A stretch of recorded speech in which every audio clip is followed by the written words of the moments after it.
Hey guys.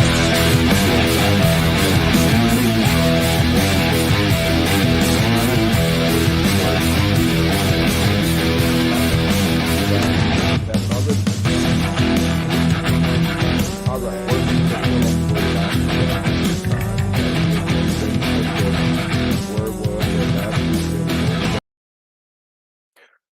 What's going on, guys and gals? How you doing? This is the sports guy, Kendrick Henderson. Welcome to TFG Sports, where we're going to give you the hot topics and the hot takes that's going on in the sports world.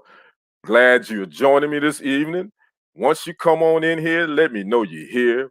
Let me know you watching. Make sure you click that like, that subscribe, and that share button to all your social media platforms. And we just gonna sit back and we're gonna talk a little sports. I'm here in the DFW near Fort Worth, and I've heard some rumbling. There's some thunder.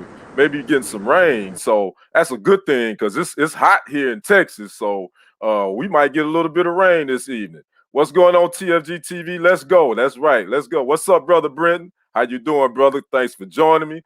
And if you can see my guy to my right, this is my guy, KLTV sports director, Michael Coleman, who's where, Michael? Can you hear me? I don't know if Mike can hear me, but Mike is live. So far, you're doing good. I got you. Okay. Michael is live in Oxnard, California, covering the Cowboys training camp. Yes, sir. I can hear you. Go ahead, brother. How you doing? Okay.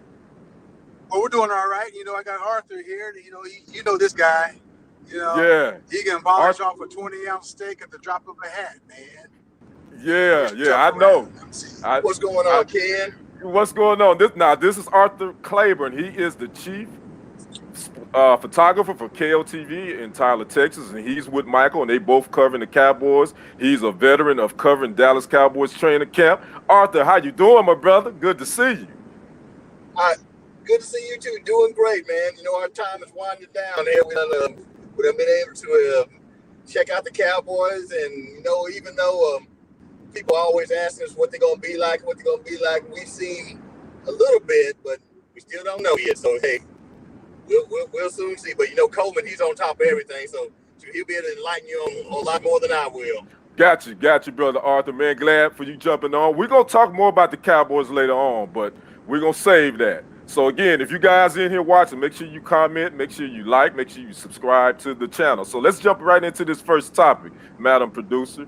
We're talking bye-bye to the Big 12, hello SEC. And guess what? Texas and OU made it official. They notified the SEC commissioner today. They are seeking an invitation to become a member of the SEC beginning July 1st, 2025, through a joint statement. That is, both the Texas Longhorns and the Oklahoma Sooners say they are going to join the SEC. Now, sources say the SEC presidents and chancellors are meeting Thursday to consider Texas and OU.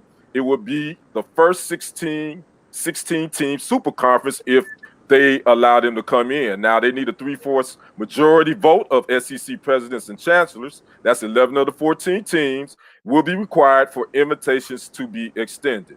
Now, Texas and OU stated in their intention is to remain in the Big 12 through June 30th, 2025. And that's when the current Big 12 media rights deal expires. But if Texas and Oklahoma try to leave early, they will have to pay a penalty, which could be between the price of $75 to $80 million, or they hope that the Big 12 would dissolve before then, where they wouldn't have to pay any penalty at all. Michael, what you think about Texas and Oklahoma going to the SEC? Well, when you think about it, it was inevitable that a move like this would be made. I mean, it's still a shocker, but given the landscape, this just furthers the image that the NC2A has no power. No power, because I haven't even heard anything from the NCAA. They don't have any juice at all. And both of these schools, OU's going to do just fine. They're going to do just fine. I think Texas, hey, like I've been saying, ain't no Kansases in the SEC. I'm not even Vanderbilt. Right. And I just think it's a case where this is more booster driven or big time money driven than anything else. I mean, it's not. I don't think the athletic director is like, let's go to the SEC. I don't think the head coach Sarkisian, who was an assistant coach for Alabama, is saying let's go to the SEC because he knows what the SEC is all about. It's the money boosters. Those guys, they're the ones that they want that money grab. Well, if they complain now because the best Texas can do is the Alamo Bowl, they ain't seen nothing yet. Because ain't no Alamo Bowl opportunities in the SEC. Right. I mean, on the financial tip, I get it. But, it's kind of like when those 4 schools left about 9 years ago. I was working in Kansas City and was covering the Big 12, the split of the Big 12. I didn't like the idea of the Southwest Conference and Big 8 combining it when it happened back then. And think about OU, they were like a charter member of the Big 12. They were around when they were like the Big 6 back in the day. And then, of course, the Big 8 forever and the Big 12 and now the SEC.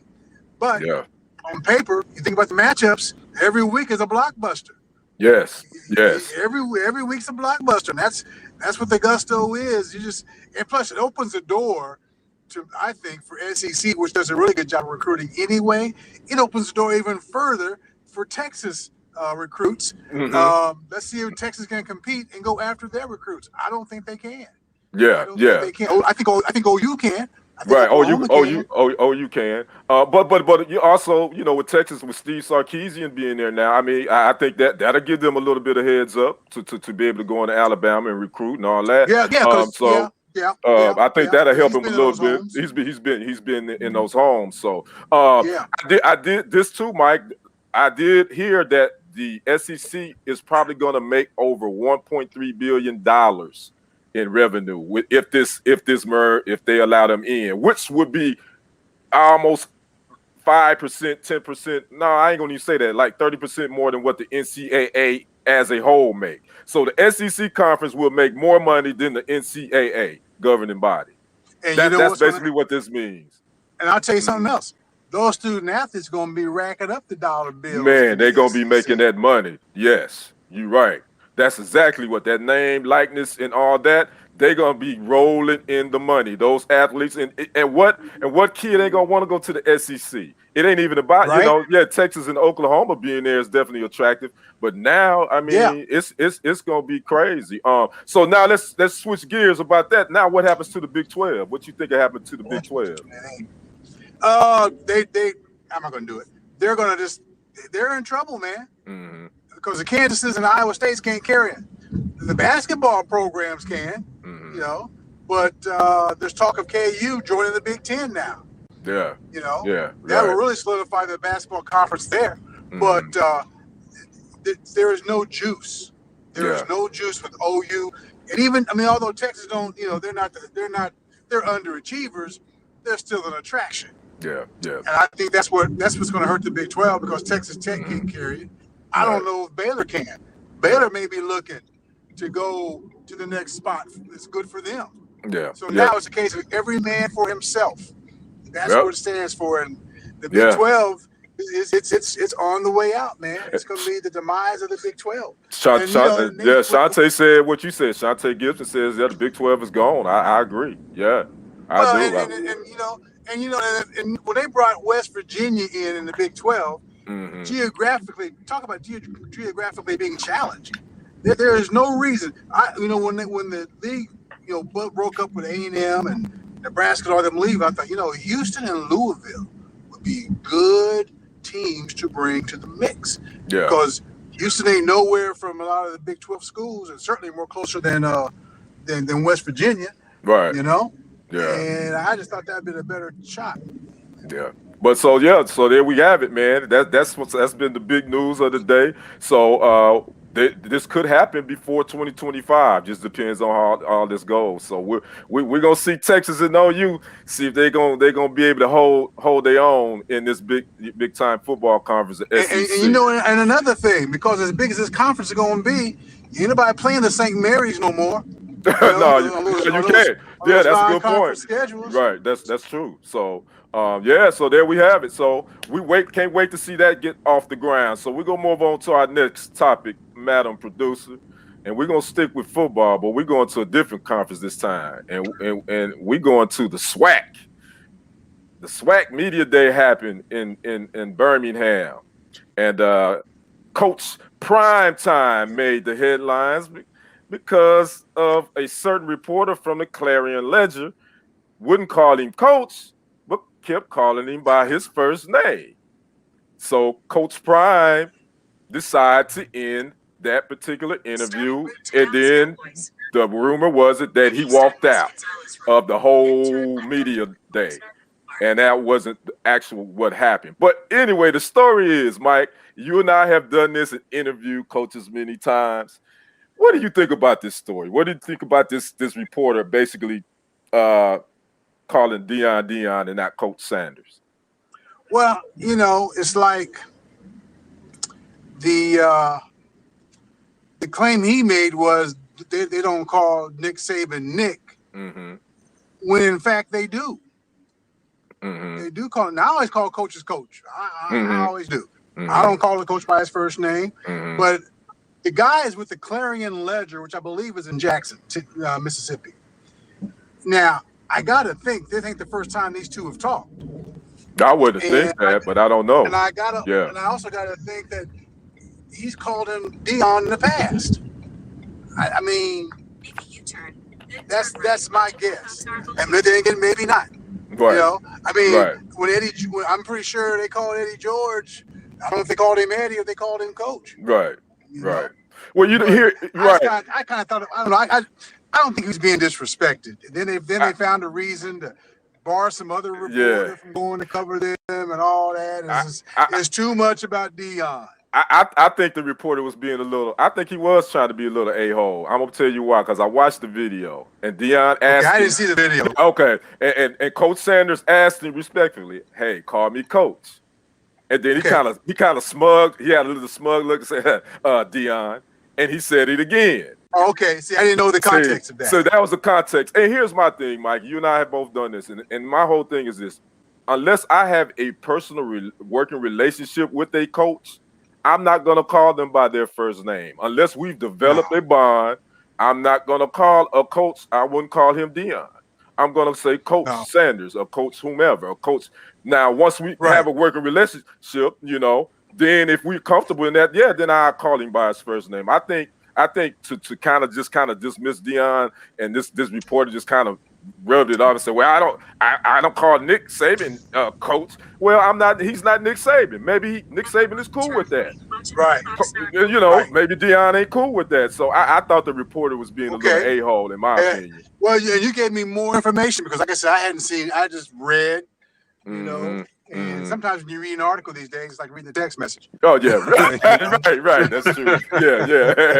Yeah. So the media day carried on. Deion didn't walk out the media day. He moved to the next interview. Now where'd that come from? That he walked out? Well, because I don't know. Whomever, that's how it was the headline. And then Deion on his Twitter said, "No, I did not walk out of the media day. I just ended that interview with that particular reporter, and I moved to the next. That was all." Right. Yeah. So. Anyway, so my thing is, if a coach is a coach, just call a coach. I mean, come on. Just call him coach, right? Because, we know Deion for prime time, and we know him for, the NFL Network and his football days, but he's a coach now. So just call him Coach Sanders, Coach Prime. I mean, it's that simple. Right. I don't know, And then, people saying Deion was Deion probably was being a little extra, but let's go and be honest. We all know Deion. Well, he's always extra. He says a little good morning to you, he's extra. So, he's always extra. He's always extra. That's just part of who he is. I mean, he's done it for so long. Why would somebody be surprised that he would be extra? Right. So anyway, well, hopefully that Clarion Ledger and Jackson State can work together, because it's nothing worse than being in the media and you can't work with a school that's right there in your backyard, and someone coach makes it hard for you. So hopefully they'll get that straightened out. That's true. Well, so, all right. And I hope they get off to a good winning start, or they're going to be like, hope it doesn't backfire. Right, exactly. All right, Madam Producer, let's move on to the next topic. Oh boy, we talk about the NFL and COVID outbreaks. Well, the NFL and Roger Goodell has made it known that any COVID outbreaks that leads to forfeits is a loss of game checks if outbreak occurs because of unvaccinated players. Now, the NFL has encouraged all unvaccinated players to become vaccinated, but has not required it. So this is what happens if a team has to forfeit. If a forfeit occurs, players from both teams will lose their game checks. The team which suffered the outbreak would be the one with all the outbreaks would be the one given a loss, and for the purpose of a playoff seeding, and the team that didn't would be given a win. Mike, what you think about these COVID outbreak league rules now in the NFL? And also, isn't it that both teams won't get a paycheck? Yeah, both teams lose a paycheck. Yes. Yeah. Well, I mean, hey, the owners, I think they feel they dodged a bullet last year by not losing money, because the league was the league last year. Mm-hmm. I know a lot of guys are talking about it's my right. It's my right. Well, it's understood. It is your right to say yes or no. But I think if I'm a businessman, I own a franchise. That's my right to run my business the way I see fit, and I don't want to roll the dice on a breakout and everybody. We can't play a game. Right. We can't play a game, and because 3 guys didn't want to get the test. Yeah. And so I mean. It's like you wouldn't argue with the coach for cutting you from camp. Right. Yeah. You get your papers. The guy knocks on your door. You don't challenge that. Yeah. And it's like a friend of mine had posted here recently. A lot of these guys and a lot of us as Americans, we put a lot of harmful stuff on our bodies. Yeah, that's true. Yeah. Cigarettes, alcohol, tobacco, all that. Right, and granted, it's our choice to do so, but it's also your choice to not put that on your arm or you get a shot. But there are consequences. Yeah. If you want to keep playing, they tell you that's what you got to do. TFG TV says it's not fair that both teams lose a game check. I kind of agree with that. I think the team that caused it should be the one, not the other team. But I mean, rules are rules. I mean, it is what it is. So you got to understand what you're going into. Now, we do have 2 coaches that won't even be coaching because they refuse to take it. The Vikings assistant, Rick Dennison, refused to take the vaccine, and New England Patriots co-offensive line coach, Cole Popovich, who's a distant relative of Greg Popovich. He won't be coaching as well because they refuse to take it. So, I think at the end of the day, when you in the league, I think you got to take it. I think just go ahead and take it. Most of the teams I think now are 75% vaccinated, what I read earlier. Right. So they still hadn't got to that 85% threshold that the league wants. So I think when you start hitting guys in the back pocket, I think that'll change a whole lot over their mind. I know that it'll change my mind. Yep. So and that's just it. They got the money to have the best doctors, the best resources. Mm-hmm. Yeah. And take advantage of it. Right. You can for your family. What about your family? Yeah. Yeah. So, all right. So that's it for that. But I want to give you more time. We get ready to move to some NFL training camp updates. But I want to talk with Mike about just kind of give us an update of what you've seen so far at Dallas Cowboys training camp. I'll put it back in again. Zeke has lost a lot of weight. That's obvious. You can see that. Okay, then. Bye. And Dak Prescott is moving. You couldn't even tell he had an injury. I mean, he's just moving freely. He's not thinking about it. And that's good, obviously. That CD Lamb, I'm going to tell you something. He made a one-handed grab while falling down to the ground that was sweet. I mean, NFL Films was one that it's in my Iverson motif. And we talking practice, and he got a lot of oohs and ahs. This happened in like practice number 2, I think. But it's we're gonna see what happens. They put the pads on. The pads come on tomorrow, and we'll see exactly where they stand. But the rookie's looking quick. What's his name? Micah Parsons. Shante Gibson said, "Let's go Cowboys." Good in the underwear Olympics. Everybody's good at what, Mike? The underwear Olympics. Okay. Yeah. Well, that's what Clarence Hill refers to it as, the underwear Olympics. The underwear Olympics. Okay. Everybody looks good. Yeah. So You got to who's put been? those pads on to see what you're about. So tell me about the offensive line. Tell me about what Tyron Smith and Lyle Well, Collins looking like. everybody's back. Everybody's back healthy. Everybody that was injured last year, and many of them were offensive linemen. They're all back, and they're all glad to be back, and they're ready to be the protector of number 4. Of Dak Prescott. They look quick, and we interviewed Clarence. We always call it the Clarence Hill Union Address. Couldn't do it last year, but we're doing it. We got a chance to do it this year. He made a great observation. He says, "You know what? I've been covering the Cowboys for a long time, and for the first time in a while, the Cowboys training camp is nothing but football. There's no drama. There's no nonsense. This is all about football, and that's a statement in itself." Right. You can leave the drama to your boys, the Green Bay Packers. Yeah, right? yeah. I mentioned a little bit of that here in a few minutes, but yeah, you're right. Exactly. But no, he said it's all business. Yeah, that's a good sign. It's a real good sign. Yeah, TFG, there's been a lot of buzz. There's been a lot of buzz that Jerry, fessed up to messing up. Yeah, with Jimmy, yeah. And that's right. Which is that's kind of telling. Right. You think about it. Everything starts at the top of the organization, and to acknowledge that, I think he's also realized his mortality. Right. He got very emotional. I don't know if you've read or saw that. He got emotional. Yeah, I read about that. He loves being here in Oxnard, and she has a lot of gold stuff to say.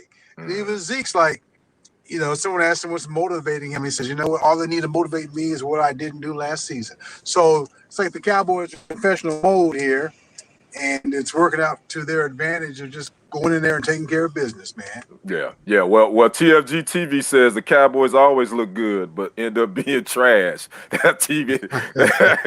And then Shantae Gibson says, finally we get to see what we can do.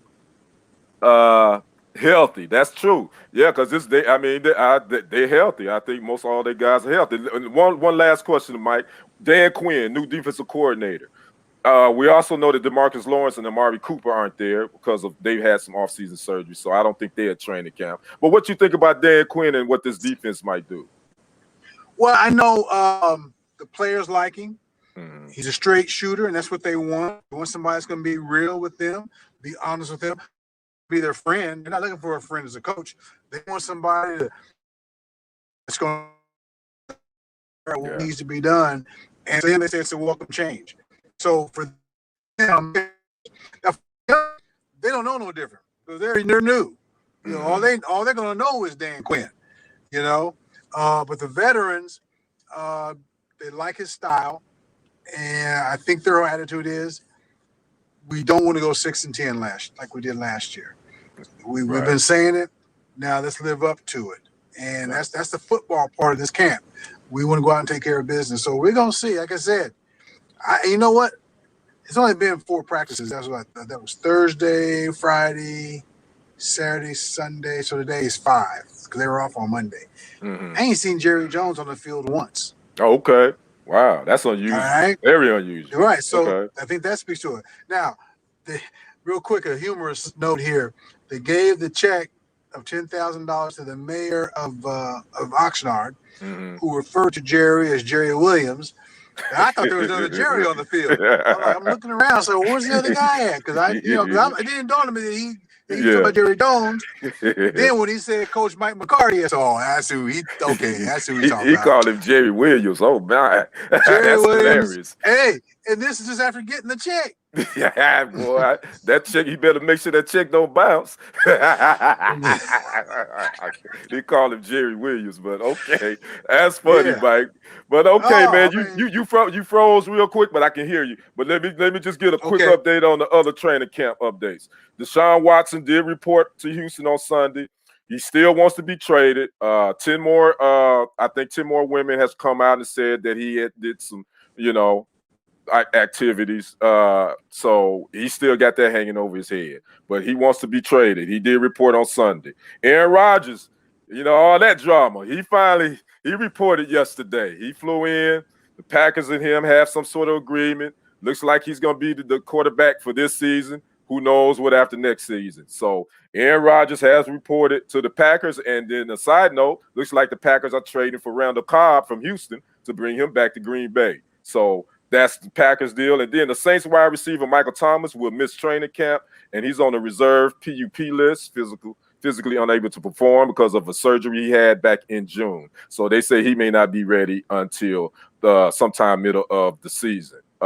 Early in the season somewhat. So that's a couple of updates from the other training camps. Mike, we getting ready to get down to our final thoughts. If you can hear me, and just give me, before we get to that, our TFG Fantasy Football League, unfortunately, guys, we've been pumping it up. We had to cancel. Unfortunately, we just didn't have enough people to come on. So we're canceling it this season. But, hey, we're not giving up on it. We're going to try to get this thing going eventually. But as far as for this season, we canceled it because we just didn't get enough people to join. So anyway, that's that with that. But I know everybody still will be in other leagues and play their fantasy football. So anyway, I'm down to final thoughts. Mike, what you got, brother? Well, as the Chiefs opened camp a couple of days ago, and number 15 just keeps on making the headlines. He just bought a portion Sporting Kansas City. That's the MLS soccer team in Kansas City. He became a part owner of that team today. He already has a piece of the Royals. In fact, the number one selling jersey for the Royals is the Royals jersey with Mahomes' name on the back of it. Wow. Right? And his wife, as you know, she owns part of a women's professional soccer team, the NSWL in Kansas City. So, the business side of Patrick Mahomes just rolls on. When what he's of time. Oh man, we losing you, Mike. Are you? Yeah, go ahead. Gotcha. Come on. We hear you. Okay. Go ahead. I was saying, in the short period of time, what he's been able to accomplish, you got to tip your hat. You got to tip your hat to him. And his focus is going to be on the field. He's going to be that new athlete, or he is that new athlete that will come around, that will try to emulate what he does. And I got to think, just as much as he is to young kids, he is also a role model to his peers. Yes. Man, that's a heck of a final thoughts. And he's a homegrown Texan from East Texas, from White House, Texas, Mike. And we proud of that young man. So that's definitely a beautiful and wonderful story, man, that he's got that stuff going on in Kansas City. So that's dope. So, Mike, I'm going to let you get out of here, man. Thanks for joining us. Buddy. Man, have a safe trip back. I think tomorrow's your last. You headed back. You guys travel safely, man, and I appreciate you, brother. Y'all be safe. And until next time, we'll see you, brother. Later. All right. My final thoughts. We had some shocking news come out of Tokyo earlier. The GOAT, Simone Biles, had to pull out of the Olympics due to, a lot of people thought it was an injury, but it was actually due to her mental health. Now, we've seen this in the last couple of months with Naomi Osaka not playing in Wimbledon. Just felt like her mental health, she wasn't there. She needed to take a step away from the limelight or the media and all this. And Simone was just saying that, she just wasn't there mentally. She said, with all this going on in Tokyo, not having spectators and just the pressure of trying to be that lady, that woman, which Simone Biles has a lot of pressure on her. She's one of the best, if not the greatest women's gymnast to ever do it. So all that finally probably piled up on her. And she just said, you know what? I got to take a step back. I got to take care of me. I got to do that. So, people always talk about athletes having mental toughness and all that, and that's great. But you also have to come to a point where if you aren't mentally there, you got to take care of yourself. And those are probably going to say things about athletes and mental health and say some negative things. But to Simone Biles, I would say salute to you, young sister. The Olympics is what it is. It's just the Olympic Games. You've done what you can do. You've been a hero to a lot of young girls. And then you're going to become more of a hero because you decided, like, even though I'm on the biggest stage right now, I know I wasn't right. And it takes a big person to do that. And especially an athlete that's in the limelight. So salute to you, Simone Biles. Salute to all those athletes and people that's recognizing their mental health isn't right and seeking help and seeking therapy. So what more can you say about that? So that'll do it here for TFG Sports. I'm your sports guy, Kendrick, here. And you can catch me here every Tuesday at 6:30 p.m. Don't forget to like, subscribe, and share. So until next Tuesday, peace.